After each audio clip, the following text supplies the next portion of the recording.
Bonjour, c'est Clotilde du blog Couture Clo et je vous retrouve tout de suite pour une nouvelle vidéo sur mes projets couture de ce mois-ci.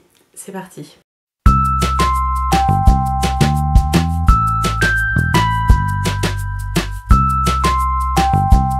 Voilà, ça fait hyper longtemps que j'ai pas tourné une vidéo, donc c'est hyper compliqué de trouver mes marques là. J'ai vraiment beaucoup de mal. Voilà, j'avais un petit peu de temps ce week-end et je me suis dit que c'était l'occasion. Je veux pas non plus me lancer dans une vidéo de dingue. Je comptais faire un tout petit format parce que c'est bien plus facile à écouter. Déjà moi de mon côté je préfère quand les podcasts sont assez courts. Quand je dis assez court, je dis une demi-heure. Donc voilà. Je me dis, allez, je vais me lancer. Ça fait super longtemps. Ça y est, je commence déjà à radoter, mais c'est pas grave. La première chose dont je vous ai parlé, c'est du livre Dressed de Direndo.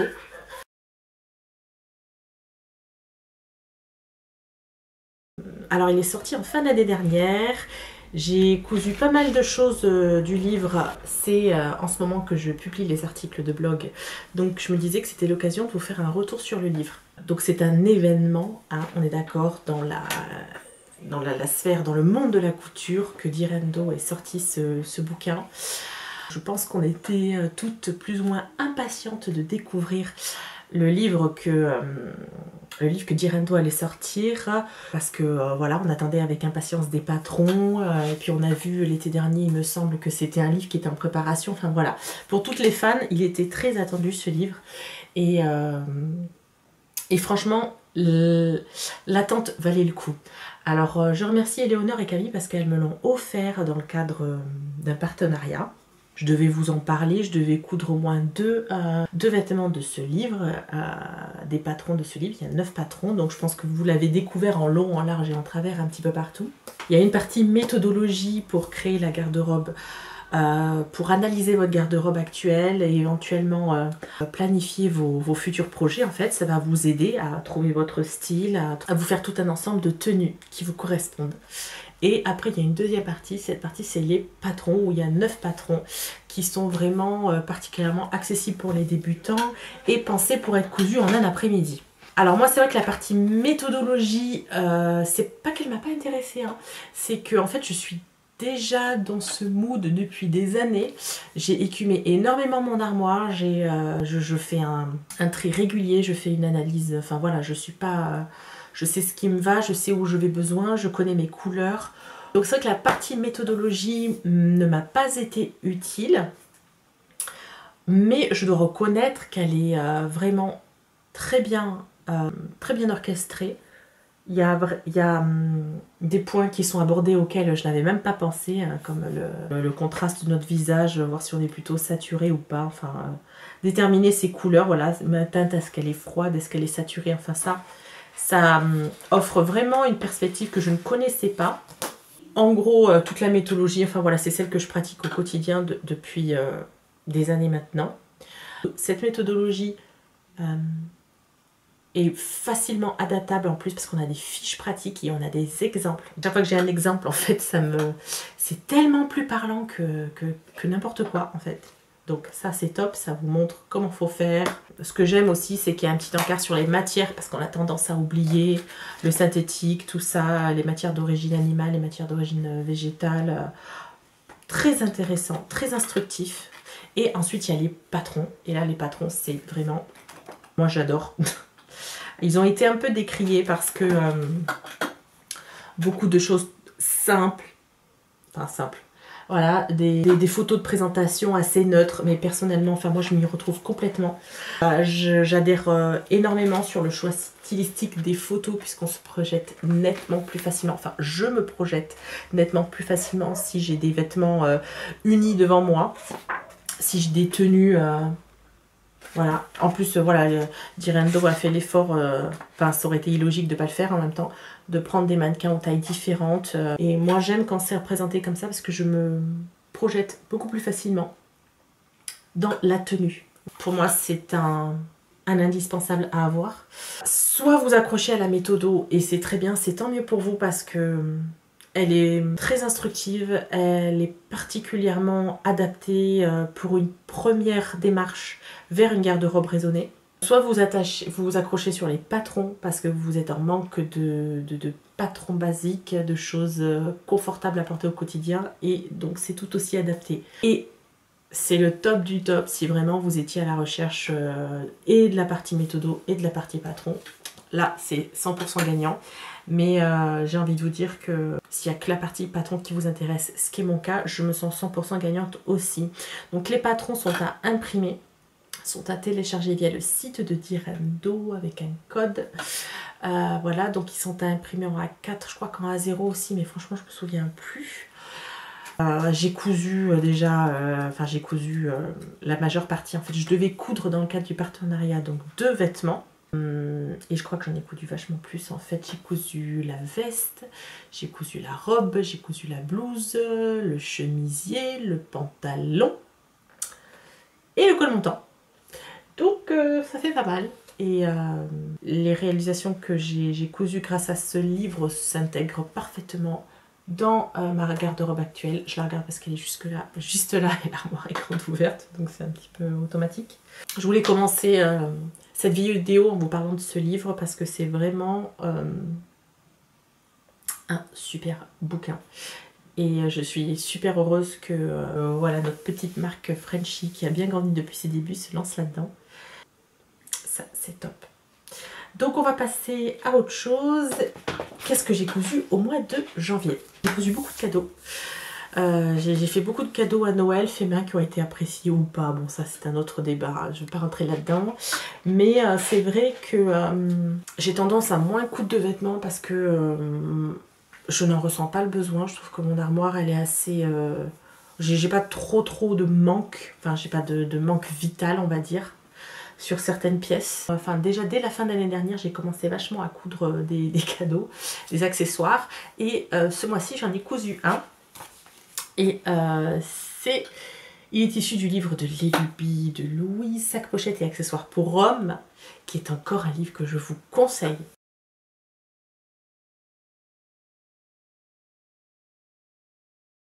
Là encore, je crois que j'ai fait énormément de réalisations de ce livre et ça va pas s'arrêter tout de suite. Donc Louise, notre girondine adorée, voilà, qui a sorti, je crois que c'est son 2e livre, je crois pas, j'en suis sûre. Son premier livre, c'était Tout le monde peut coudre. Et là, vraiment, elle s'est orientée sur un thème qui n'est pas encore particulièrement exploité, enfin il n'y a pas le choix de ouf en termes de patron de coude pour hommes en fait. Et je trouve qu'elle voilà, elle a foncé dans un truc et elle a eu parfaitement raison, parce que moi personnellement je cherche toujours des cadeaux à faire aux hommes ou pas d'ailleurs, parce que tout ce que j'ai fait du livre en fait c'était la plupart pour des femmes. Il y a plein de modèles, hein, franchement top. Voilà, moi j'ai réalisé par exemple la pochette Stéphane. La pochette Stéphane, je l'ai faite pour moi. Ah voilà, elle est comme ça la pochette Stéphane en fait.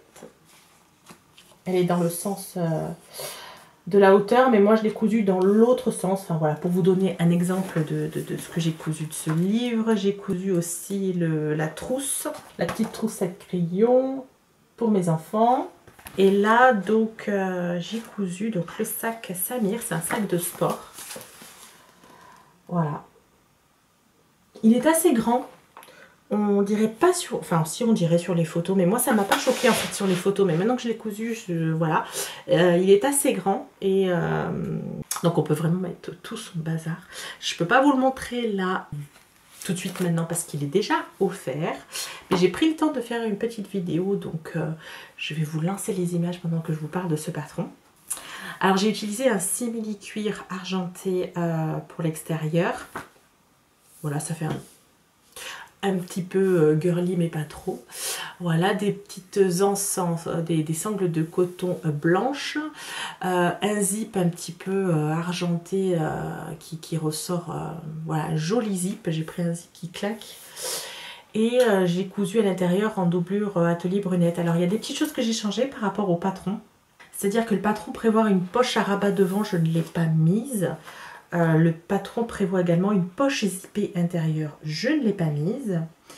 Et le patron prévoit des petites propretés de part et d'autre du zip.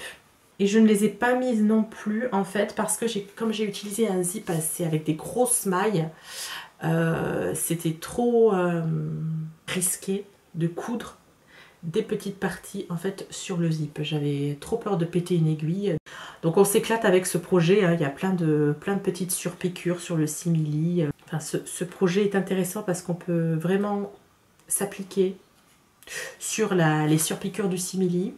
Après, je ne vous cache pas que coudre un volume, donc c'est-à-dire que coudre un rond sur donc un rectangle, le premier rond que j'ai cousu, franchement, c'était pas top. Même en traçant au crayon ma marge de couture, eh bien, en fait, c'était pas génial. Et je n'ai trouvé l'idée que au deuxième rond, donc c'est déjà pas mal. Bon, c'était pas moche, mais ça, voilà, ça tirait dans tous les sens. C'était pas parfait, vraiment. J'avais pas le rond parfait, quoi. De temps en temps, j'avais la marge de couture qui n'était pas exactement la même entre ma partie rond et ma partie extérieure du sac. Voilà, ma partie rond et la partie extérieure. Donc en fait, pour le deuxième côté, j'ai cousu de quart en quart. Et en fait, si tu couds de quart en quart et que tu t'arrêtes, je trouve que c'est beaucoup plus facile. On prend son temps et on peut bien s'appliquer pour faire le rond le long de voilà, de l'extérieur du sac. Surtout avec le simili parce que tu peux pas planter d'aiguille. Donc je faisais maintenir mes deux épaisseurs ensemble avec des petites pinces. Avec la machine à coudre, c'est vraiment pas très pratique. Mais si tu fais quart par quart, hop, tu couds un petit peu le sac, hop, un quart. Tu fais un point d'arrêt, tu t'arrêtes, tu remets des pinces sur ton deuxième quart et franchement c'est top, ça roulait sans problème. Donc voilà pour le sac Samir. Je pense que le prochain modèle que je ferai, ça va être le sac à dos Florent. Qui est un petit sac à dos de ville, genre limite pour aller faire un pique-nique. Enfin moi je le trouve top. Donc je pense que je ferai ce deuxième modèle, enfin cet autre modèle parce que voilà, j'en ai fait plein. Encore un livre que je vous recommande. Bref, c'est que du bien. Voilà, donc sinon, qu'est-ce d'autre que j'ai cousu ce mois-ci? Donc j'ai cousu un petit peu de lingerie, à part... voilà, j'ai cousu un petit peu de lingerie. En fait, la vérité, c'est que j'ai cousu plein de lingerie, mais que je peux pas tout vous montrer parce que c'est pour le mois prochain. Vous le dites à personne, il y aura des patrons étoffes malicieuses et il y aura aussi du nouveau avec Charlotte Jobert et Artisan, mais bon je peux pas en dire plus. J'ai cousu le nouveau patron de Eclipse Lingerie Studio qui a sorti une brassière de sport. Je vais vous la montrer sur la tablette parce que je n'ai pas imprimé et la tablette est très très sale. La brassière Athéna.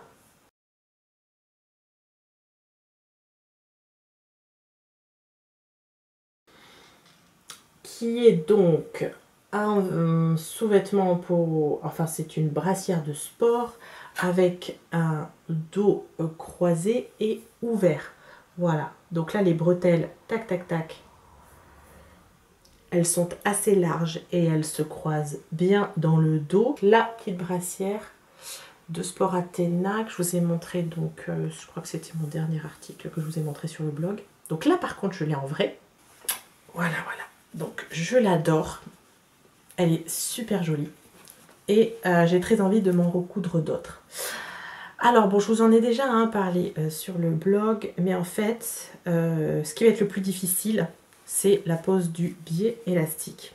Vous voyez le devant et le dos à l'intérieur est totalement doublé, donc ce sont exactement les mêmes pièces. Il n'y a pas de pince, il n'y a pas de pli, il n'y a rien. Voilà, toutes ce sont des coutures d'assemblage. Vous voyez la bretelle dos là, la pièce par-delà, elle arrive ici. Après, il y a une autre pièce bretelle qui est, je vais vous remettre sur le devant parce que vous n'allez rien comprendre. Donc sur le devant. Là, une pièce bretelle qui part de là et qui va donc jusqu'ici. Et après, le devant. Donc tout ça, dans le tissu extérieur, j'ai utilisé un jersey de coton. Et dans le tissu intérieur, j'ai utilisé un néoprène, un scuba. Ça, c'est très facile. Le montage est super facile. Voilà. Ce qui va être le plus difficile, c'est d'assembler ce biais élastique. Mais voilà, au niveau des indications, au niveau des explications, enfin, j'ai pas trouvé que j'ai pas trouvé que... Voilà, enfin c'était clair, ça n'était pas incohérent. C'est juste que c'est un coup de main à prendre. C'est pas la première fois en plus que je fais des biais élastiques. Et j'y arrive toujours aussi mal. C'est-à-dire qu'il y a des endroits où c'est très bien.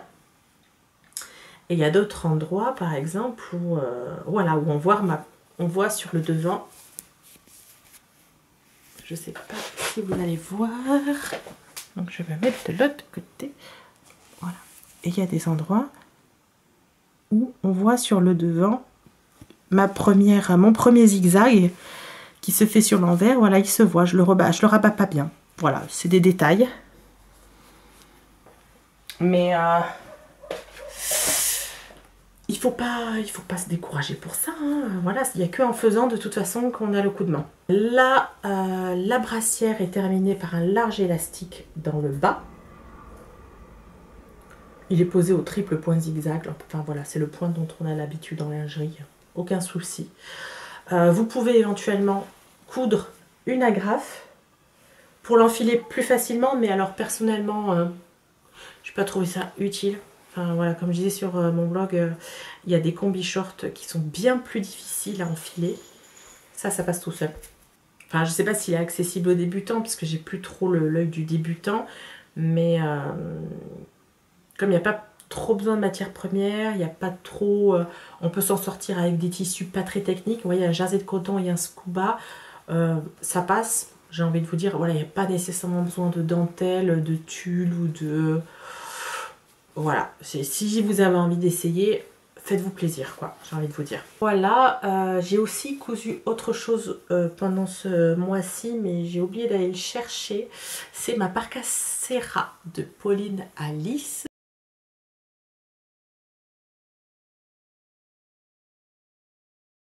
Ça fait déjà donc bientôt 3 mois qu'elle est en cours. Voilà, je pensais que je l'aurais fini dans le mois de novembre l'année dernière, mais bon, ça a été super long. Mais c'est super long parce que je prends mon temps, en fait. J'ai trop peur de faire des bêtises. Voilà, donc là où j'en suis sur ma parka Serra, c'est que tout l'extérieur, il est monté. J'ai monté le week-end dernier, donc le zip et les œillets. Là, il faut que j'assemble la doublure. Et puis ça va le faire. Alors je me suis un peu compliqué la vie parce que j'ai fait un mix de 2 versions. Mais bon, je vous raconterai ça quand je l'aurai fini. Donc c'est peut-être pour ça que c'est long, parce que j'ai besoin de réfléchir exactement à ce que je dois faire. Parce qu'au niveau de la découpe des pièces, c'était simple. Parce que Pauline Alice, elle a tout dit. Si on voulait faire un mix de certaines versions. Mais au niveau du montage... Voilà, il faut y réfléchir à 2 fois. Alors déjà, j'ai commencé à la coudre et j'ai cousu en faisant des marges à 1 cm. Et après, je me suis rendu compte que c'était des marges à 1,5. Donc j'ai tout décousu, mais bien évidemment, j'avais déjà tout. J'avais fait des doubles surpiqûres. Donc je vous raconte pas les boules. C'est pour ça que c'est très long en fait. Alors finalement, je suis allée chercher ma parka parce que je voulais vraiment vous la montrer. Je trouvais ça un peu dommage. Et peut-être que ça va du coup me motiver à la finir plus rapidement. Alors vous voyez que le devant est totalement monté. Et j'ai fait un mix, enfin j'ai utilisé la version B. La version B, c'est la version donc longueur parka. Mais j'ai fait un mix avec des éléments de la version A. Notamment donc l'empiècement ici et la capuche. Et il y a une modification au niveau en termes de patronage où il faut remonter la coulisse de la taille. Voilà, ici il y aura une coulisse pour que la taille soit resserrée. Au niveau des détails, donc il y a 3 poches. Il y a une poche poitrine qui est ici. Hop. Là, avec une petite doublure Vichy intérieure, donc ça vous donne l'idée sur... ben voilà, enfin ça vous donne l'idée, enfin ma doublure, la doublure de ma parka sera en Vichy noir aussi comme ça. Je trouve que l'association elle est vraiment très très jolie. Voilà. Ensuite, il y a 2 poches, au niveau du bas de la parka, des poches zippées.